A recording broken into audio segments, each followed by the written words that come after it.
I say this to you as a fellow Christian. Representative Noble, I know you're a devout Christian, and so am I.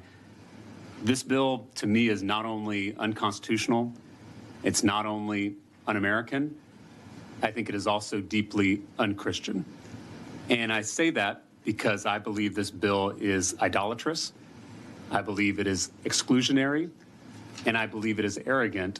And those three things, in my reading of the gospel, are diametrically opposed to the teachings of Jesus. You probably know Matthew 6:5, when Jesus says, "Don't be like the hypocrites who love to pray publicly on street corners.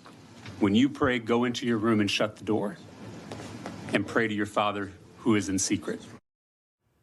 That was Texas State Representative James Tallarico, a Democrat from Austin and current seminary student, during a 2023 hearing for a bill that would mandate putting the 10 Commandments in every public school classroom in that state. The bill is now law, but the video is almost 6 million views. It, along with a number of other videos of Tallarico performing measured interrogations of far-right proposals, have juiced Tallarico's national profile. So much so, he caught Joe Rogan's attention, where, after a nearly 3-hour appearance on his show, Tallarico appeared to make a convert out of the influential podcaster.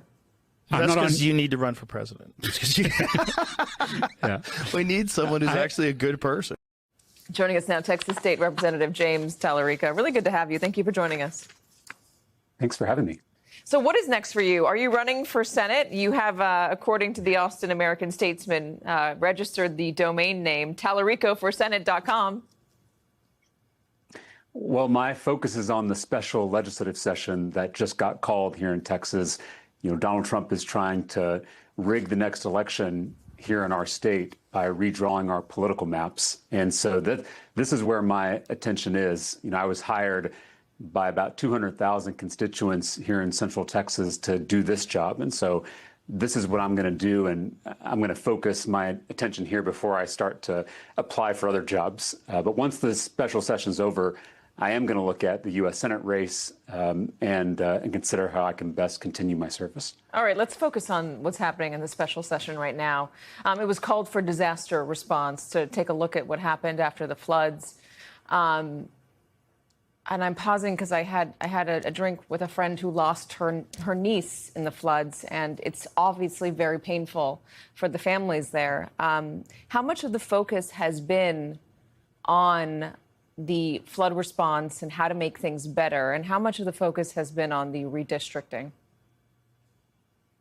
I mean, we're all still mourning the loss of life in the Texas Hill Country from those catastrophic floods over the 4th of July weekend.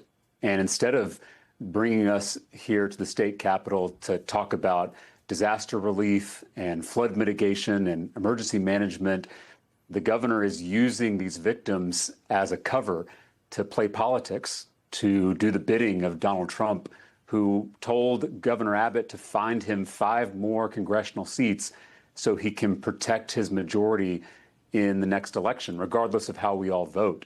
I mean, this is politics at its worst. This is why people don't believe in this political system of ours, because people like Greg Abbott and Donald Trump will just hit rock bottom using flood victims to try to execute a power grab.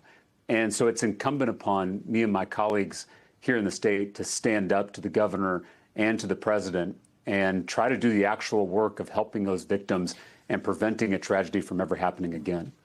There have been a lot of weather-related issues in the state of Texas, partially because the power grid is separate from everybody else, partially because the state doesn't want to recognize climate change and adjust for it.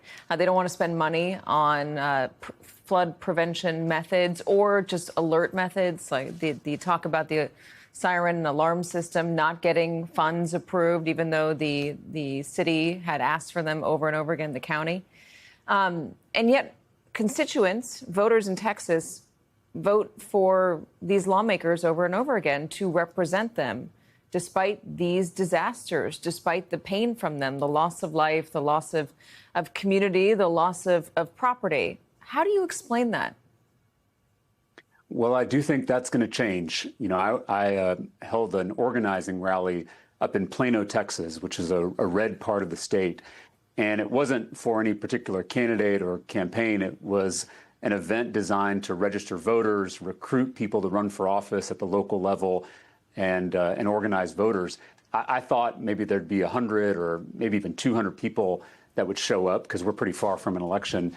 But more than 1,000 people showed up just a few nights ago, again, in a red part of the state.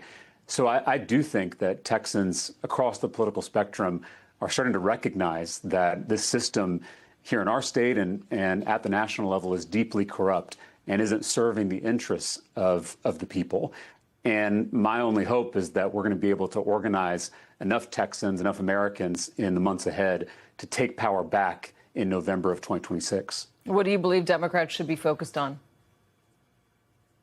Well, I have a pretty simple rubric when it comes to messaging, and that's be yourself and tell the truth, because the truth is the easiest thing to remember in politics. And so I think we've got to be honest with the people of Texas and the American people that this system is corrupt and it isn't working. It's not working at any level, and we desperately need to remake this broken political system in our own image. And that's going to require not just any one candidate.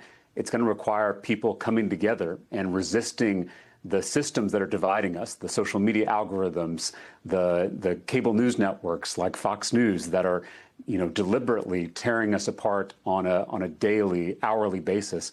We're going to have to resist that division and see that we have far more in common than the stuff that divides us. Once we do that, I think we're going to be able to take power back for ourselves. How do you break through, though? How do you break through those algorithms? How do you break through to somebody who's only watching one perspective and believes that the Democrats are trying to destroy the country? Well, it's going to require Democrats getting outside of our comfort zone. It's why I went on Joe Rogan's podcast. It's why I've been on Fox News. It's why I've been on the Christian Broadcasting Network. These are not necessarily friendly places for a Democrat, but it's necessary if people are going to hear directly from us about our values and our vision. Politics is about addition, not subtraction. It's easy to stay in your bubble, but we have to break out of those bubbles if we're going to build a big coalition and take power back for the people. All right, James Tallarico of the Texas legislature, thank you so much for joining us. Maybe soon to be James Tallarico for Senate.com. Thanks for being with us. I appreciate it.